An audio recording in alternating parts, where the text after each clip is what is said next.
Hey everybody, Vince here. This is the worst audio mishap I've ever had, and I just want to apologize out the gate.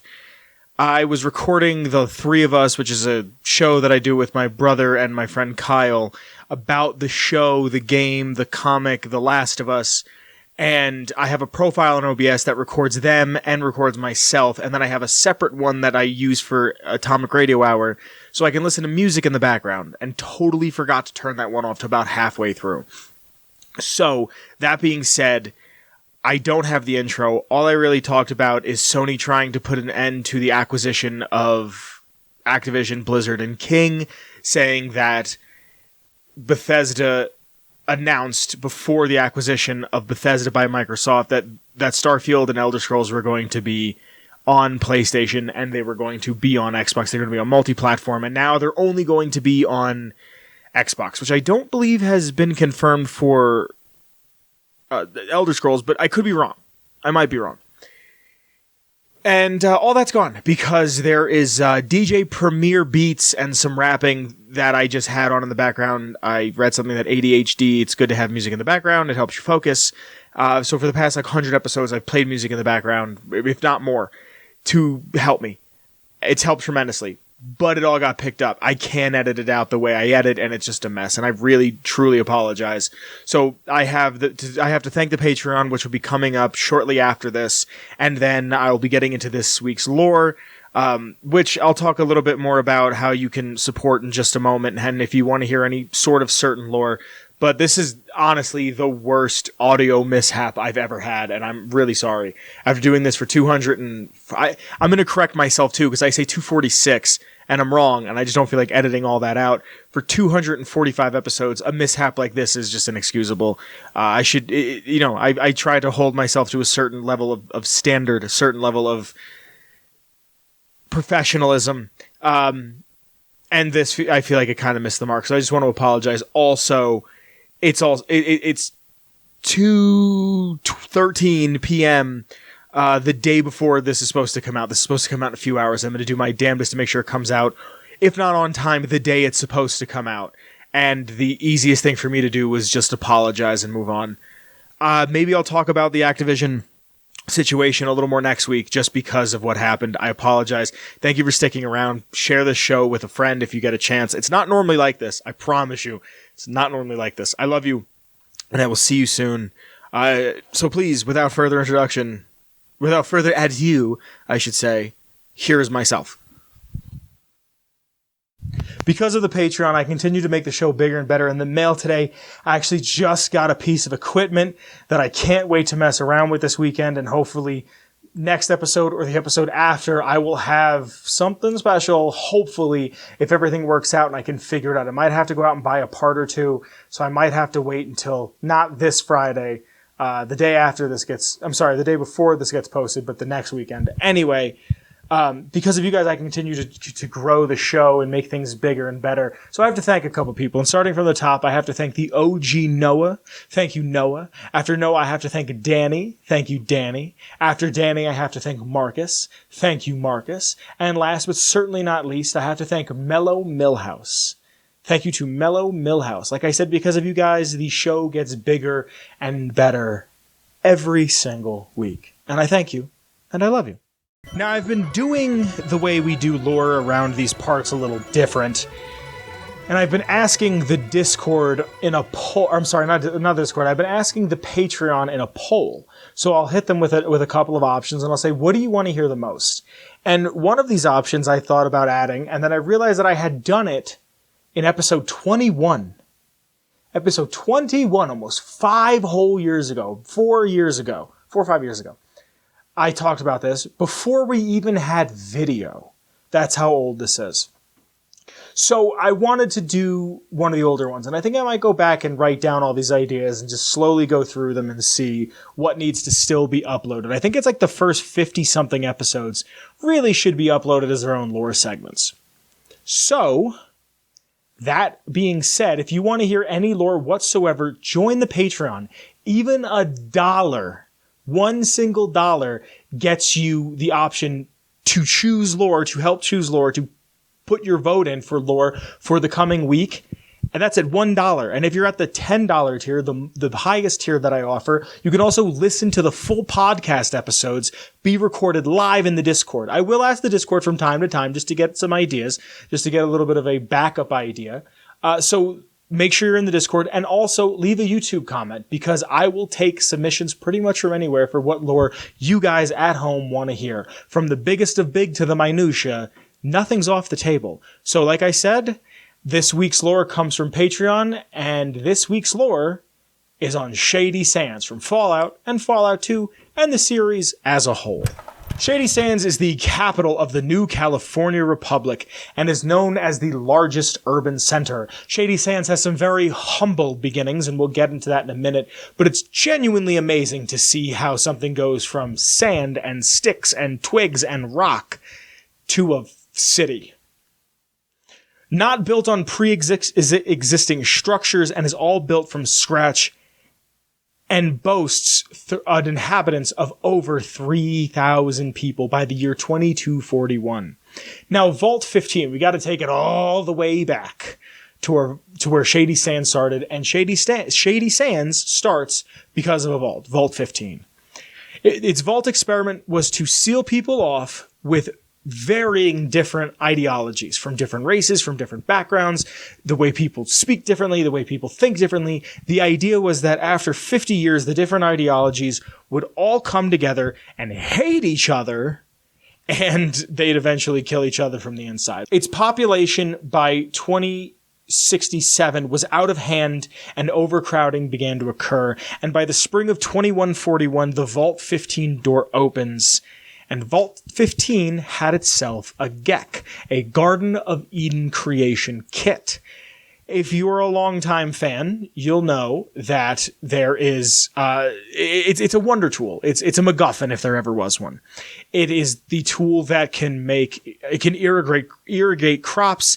It can make water. It can, it's shown off as a suitcase, but it can somehow drill for water. It can help you build things. I'm assuming there's seeds or seed replicants in there, and you can build an entire community because of the GECK. Now, Aradesh, a man who left Vault 15, Aradesh used it to jumpstart the settlement of Shady Sands.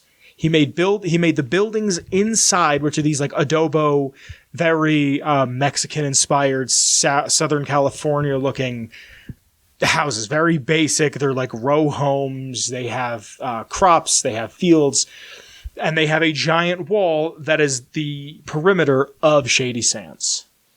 It is a small, self-sufficient settlement that keeps mostly to itself outside of some trading and whatnot. Its main crops are maize and cabbage. It has a well for water, and it has Brahmin fields, and all of this is used to trade. Mostly they trade with Junktown in 2161, but they're not opposed to trading with other people. But Junktown to the south of them, which later, I'll just talk about Junktown when I get there later. They talk back and forth, and they trade things, they share secrets, but not many people seem to leave, especially when you speak to Tandy, who I'll get to shortly. They're such a large town that their number one problem is the Khans and Rad Scorpions. Now, the Khans are one of a few different raider groups that show up because of Vault 15. When Vault 15 opens up, it's, do we raid or do we begin civilization? And the Khans, I can only imagine that there's a sense of jealousy between the Khans and Vault 15. Not 15, maybe Tandy in a weird way, even though it kind of comes to bite her in the ass.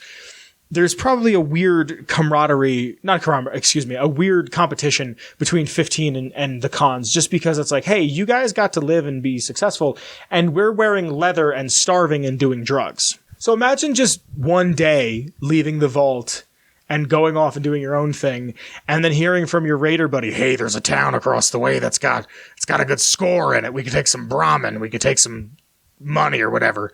And then you get there, and here's Aradesh, the nice man from the library that you just now have a gun pointed at. And he's like, Joshua.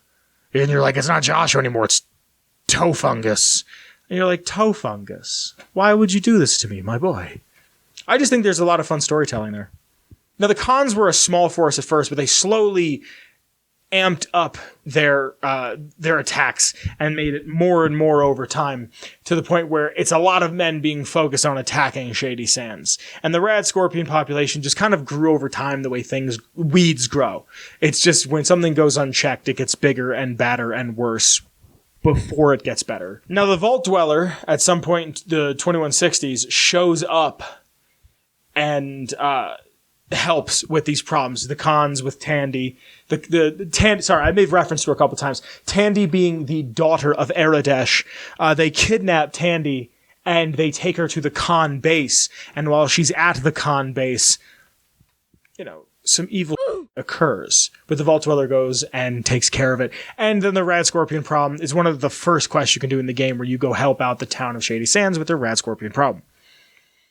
Now, from 2161 to 2241, which is an 80-year gap, this town grew into the largest and most influential political power since the pre-war. This is some truly monumental stuff that Shady Sands is able to accomplish within 80 years. Shady Sands gets referred to as NCR, even though they never officially have changed their name, and they trade with most settlements. Almost nothing after 80 years of the original Shady Sands remains. They've completely rebuilt. They are getting a massive amount of supplies from other settlements. They are having people come in with new ideas. They've built a government.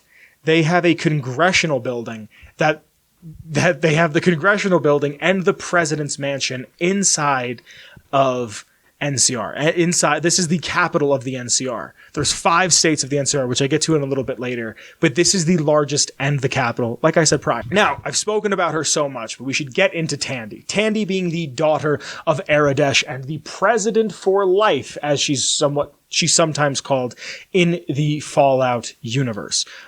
Before I get into that real quick, there's a really, really great point in New Vegas that I love, where you can confront Kaiser and ask him, hey, what makes you any different? Why do you think you're better than NCR? And he's like, the NCR claims themselves to be a democracy, but their most influential, most respected, most loved president was a woman who was elected at like 16 and didn't stop being president until she was like 96.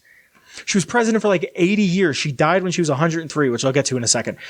But she's president for so long, she's incredibly pragmatic. I don't have it written down here. I did do a lore segment on Tandy. It's on the channel. You should check it out. I'd advise you to do as such. Where it's hinted at that she was a lesbian. Not that it matters. I just like world building. But this is a woman who is president and is very pragmatic and so charismatic that she can just kind of get away with things. She's instrumental into the invasion of Vault 8, Vault City, making that a settlement within NCR territory. And using the Brotherhood to help.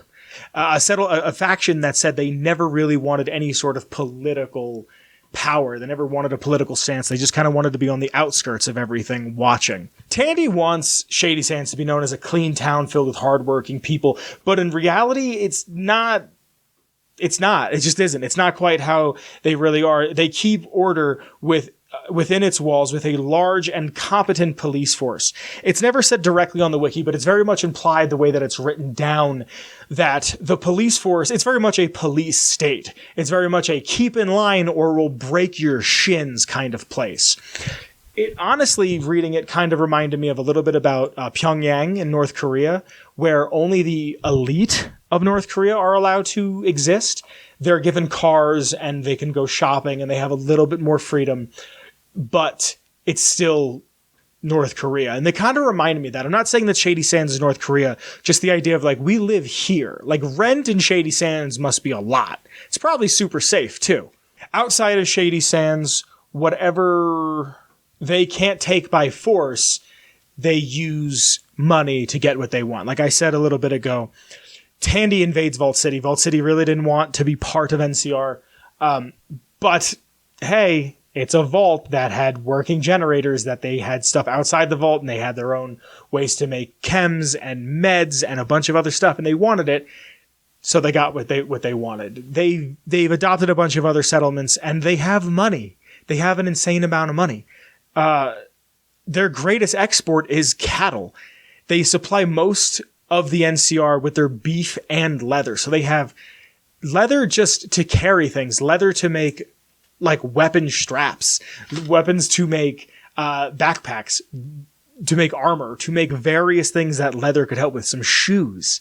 They have the monopoly almost on beef, on Brahmin, on cattle.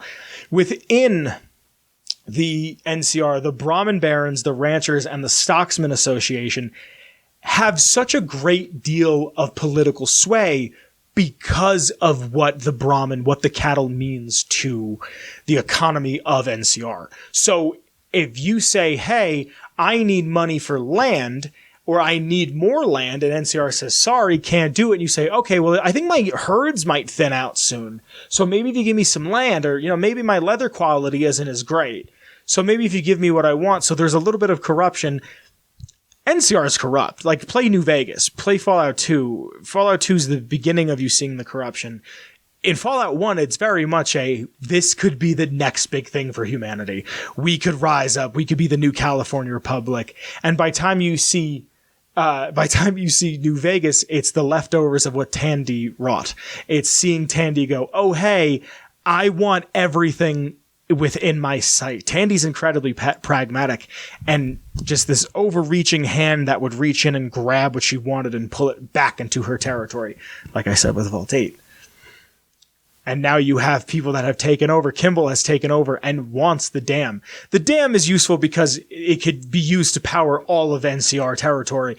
But also, what right do you have to that? You can't just show up and say to these people who don't know how to read, hey, time to pay taxes. I've alluded to it quite a bit during this entire lore segment, but the state itself of Shady Sands is incredibly interesting to me. For various reasons. It started off as just this little piece of land that then grew and grew and grew, and it later incorporated Vault 15. Now, Vault 15 is to the east of Shady Sands, and they later incorporated that. That becomes a place that people can live. It becomes a place people can settle. It becomes a place that is protected by Shady Sands, by NCR. After that, they then incorporated Junktown to the south of them. So now you have a town that is already resourceful enough. It has Doc Morbid, which, depending on what you do, he may or may not be there.